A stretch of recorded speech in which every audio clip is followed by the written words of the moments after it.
Kilau adalah nama seekor kunang-kunang muda yang tinggal di hutan rindang. Sebuah tempat di mana kegelapan malam diterangi oleh ribuan titik cahaya yang menari-neri. Namun, tidak seperti teman-temannya yang bercahaya gemerlap. Kilau membawa nama yang ironis. Sinarnya sangat redup, hampir tidak terlihat di antara kemeriahan hutan. Cahayanya seolah hanya berupa denyutan pelan, seperti lilin yang hampir padam tertiup angin yang bahkan tidak ada. Sejak ia menetas dari kepompongnya, ia sudah menyadari perbedaan ini, sebuah beban yang selalu ia bawa kemanapun ia terbang. Di hutan rindang, nilai seekor kunang-kunang diukur dari terangnya cahaya yang ia pancarkan. Dan Kilau, dengan cahayanya yang malu-malu, merasa tidak berharga. Setiap malam, saat parade cahaya dimulai, ia akan bersembunyi di balik daun pakis yang besar, hanya mengintip pada pesta cahaya yang tidak bisa ia ikuti. Ia melihat mentari, kunang-kunang paling terang di seluruh hutan, memimpin formasi. Sinarnya menyilaukan dan memukau setiap mata yang memandangnya. Mentari bersinar dengan kebanggaan, dan semua kunang-kunang tua memberi hormat padanya, memujinya sebagai masa depan penerangan hutan.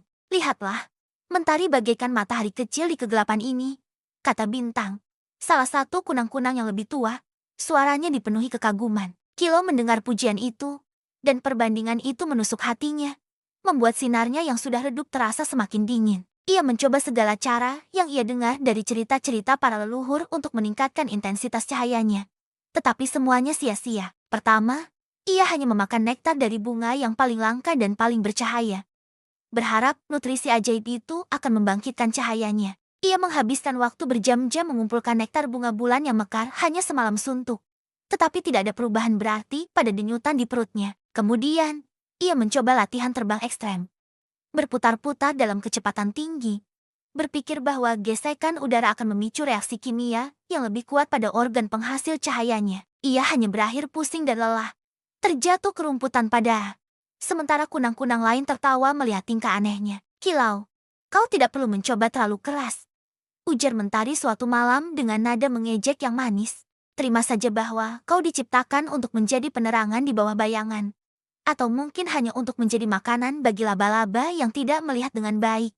Tambahnya sambil tertawa. Tawa dari mentari dan pengikutnya bagaikan angin kencang yang hampir memadamkan harapan terakhir Kilau. Ia merasa terhina, dan rasa malu itu membuatnya ingin menghilang selamanya dari hutan rindang yang penuh tuntutan ini. Kilau memutuskan untuk mencari kunang-kunang tua.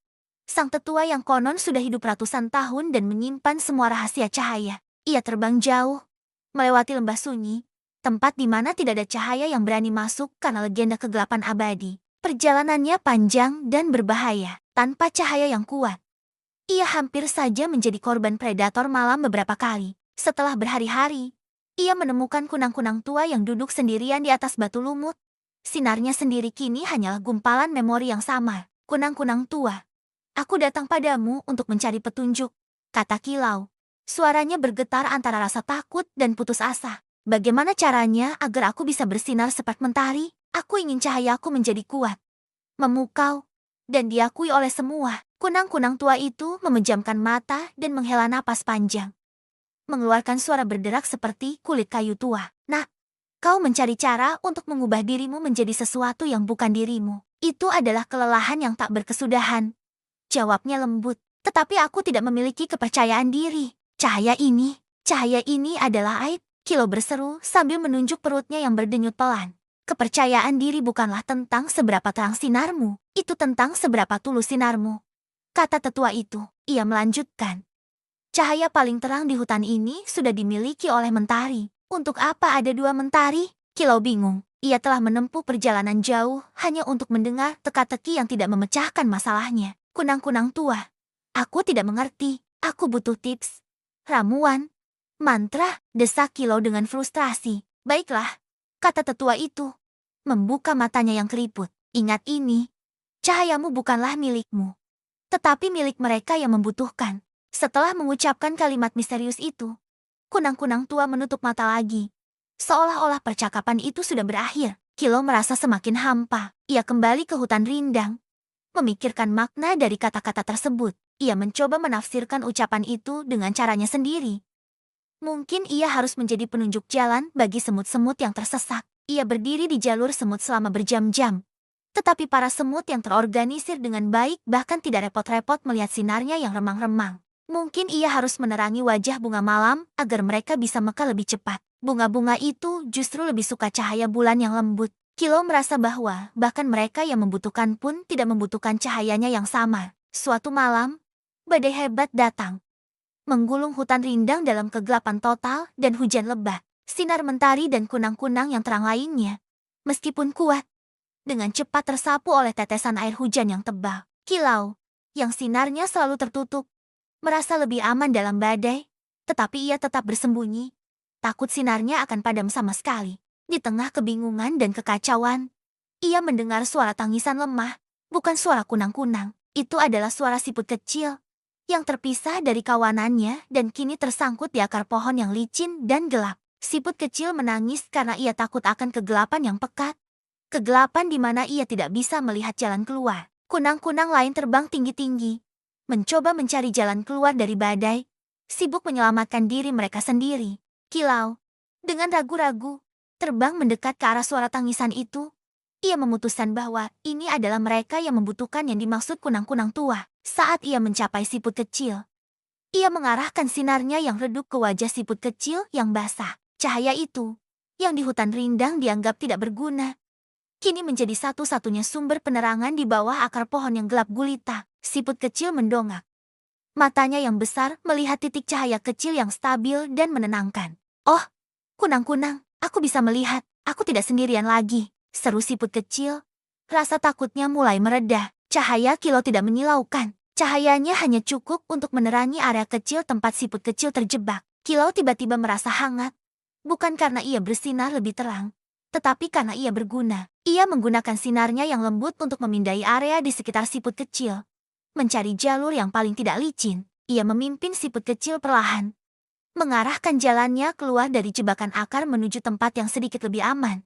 Siput kecil terselamatkan, dan ia mengucapkan terima kasih yang tak terhingga kepada Kilau, sang penyelamat dengan cahaya paling jujur. Pengalaman itu menjadi titik balik bagi Kilau. Ia menyadari sesuatu yang mendalam tentang sinarnya. Cahaya mentari dan kunang-kunang terang lainnya memang indah di malam cerah, tetapi mereka terlalu menyilaukan untuk digunakan di tempat yang sangat dekat dan gelap. Sinar mereka akan membuat siput kecil dan makhluk-makhluk kecil lain buta sejenak, membuat mereka semakin panik.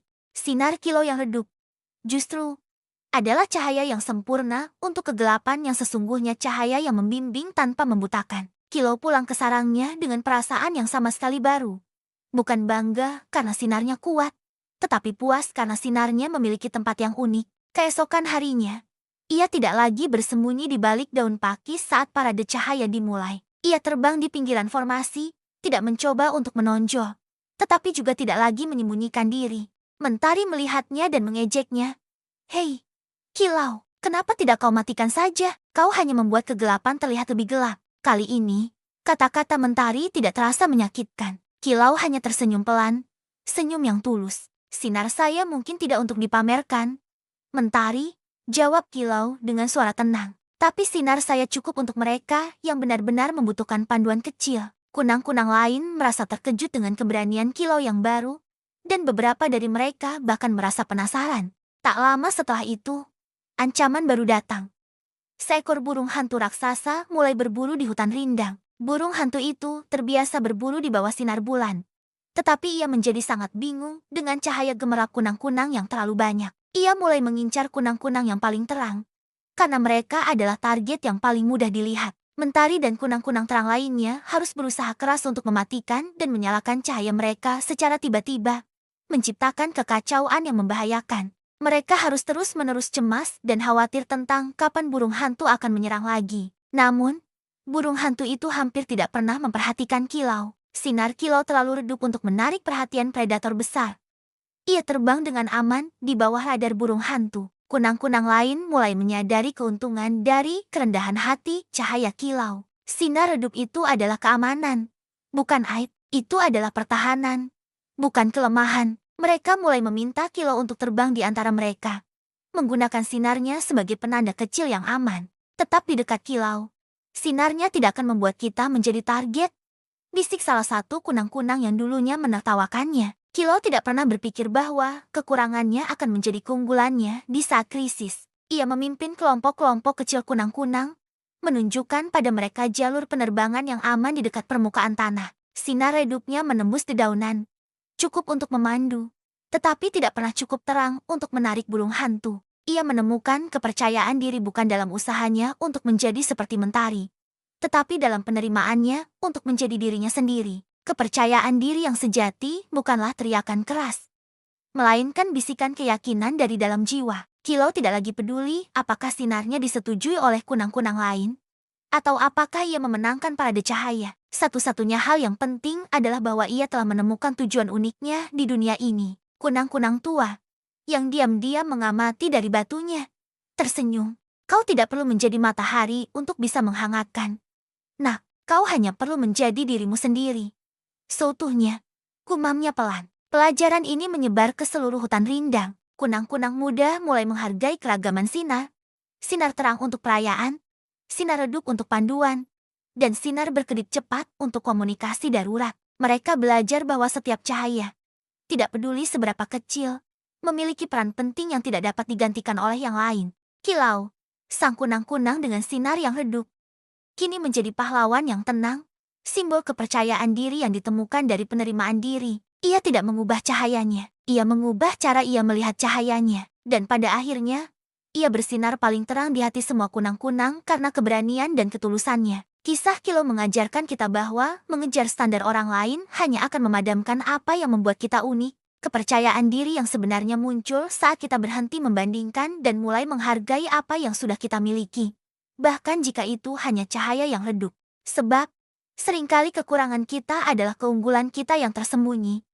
Menunggu momen krisis untuk bersinar dengan tujuan sejati. Jangan pernah biarkan suara keras dunia menenggelamkan bisikan lembut takdirmu. Sinar redup pun memiliki kekuatan untuk membimbing, asalkan ia menyala dengan penuh keyakinan.